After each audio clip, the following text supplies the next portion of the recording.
Yo, so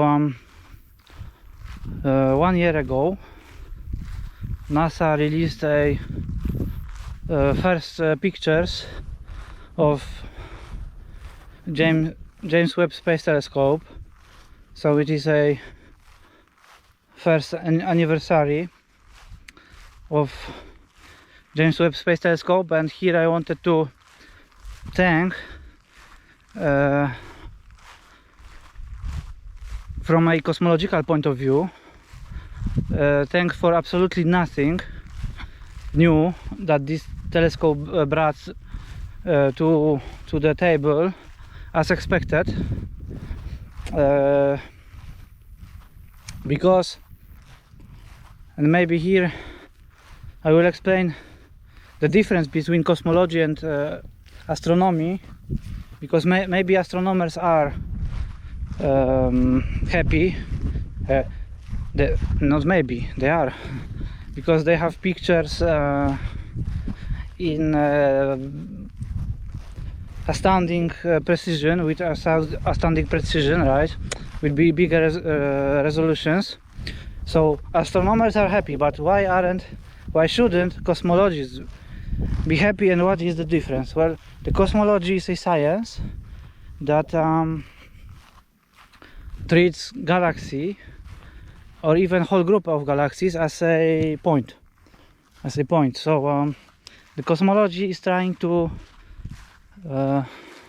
figure out what our universe is in the biggest possible scale. And yeah, as expected, nothing changes since at least 25 years. We are drowning in the same swamp. But to explain it better, we will have to move even further back in past, 100 years from now. But before we will do it, maybe I will I have to mention about one important parameter, because our whole cosmological model is based purely on one parameter. And what is this parameter? No, it is not cosmic microwave background radiation, as some people can think.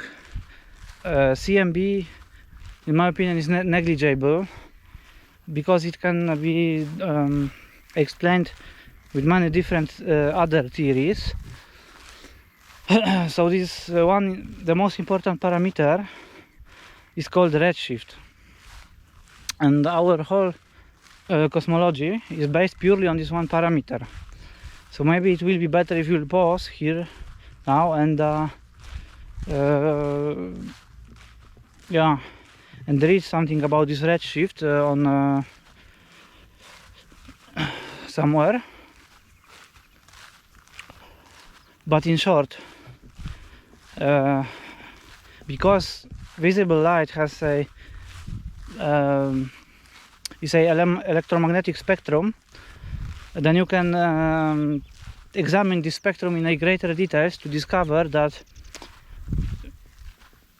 different wavelengths correspond with different colors on this electromagnetic spectrum. And today, interpretation of this redshift is based on Doppler effect. They think that, for example, when the wavelength is more stretched, then it corresponds to a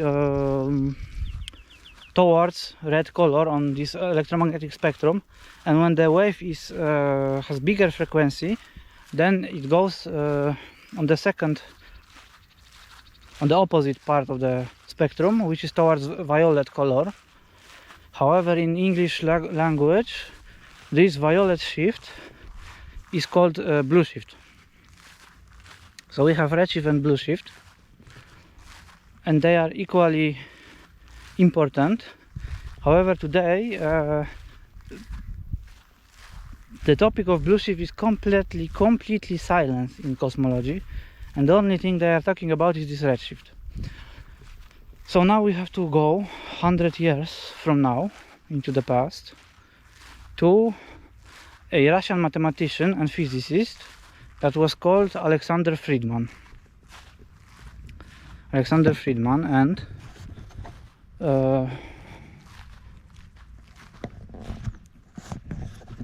what did this Friedman do? Well, he was just theory crafting purely in his head. Only in his head he was theory crafting that if we will be observing this redshift from a distant object on the sky, then based on Doppler effect, it would mean that those objects are running away from us. Or also another explanation can be that the space itself is stretching and carries the stretch of the space is carrying those objects away from us. So he had this idea that he theory crafted in his head, so he wrote a paper about it. Ironically or not, few years later, American astronomer Edwin Hubble measured this effect that was predicted by Alexander Friedman, and Hubble didn't know that Friedman even existed. He didn't read his paper, so of course he didn't come to us with waving with papers, hey look, I discovered that the universe is expanding. No, he just wrote it as it was. So Hubble wrote that redshift of distant galaxies grows proportionate with the distance from Earth. So on original Hubble law, an original Hubble measurement was linear on the diagram, steady linear growth. And it is important, it was linear, that is the most important thing. However, about that in a moment. So Hubble didn't know that Friedman existed, so someone else connected those two events, that Hubble observation with Alexander Friedman theory of expanding universe.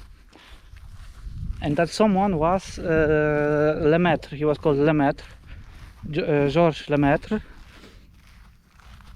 And this Lemaitre said, hey look, what Hubble observed fits to what Friedman predicted.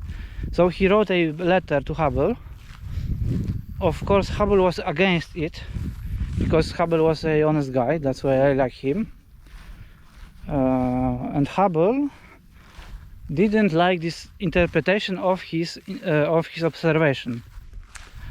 However, which interpretation won, we know from history, right? Friedman interpretation won.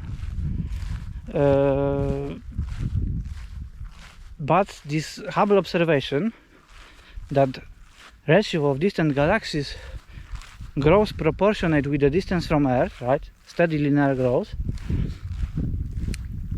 now can be interpreted in many different ways, right? And this interpretation of escape of galaxies won. And back then, 100 years ago, it wasn't something so wild or suspicious, right, to assume that the universe can be maybe expanding with a normal speed, right, not accelerating.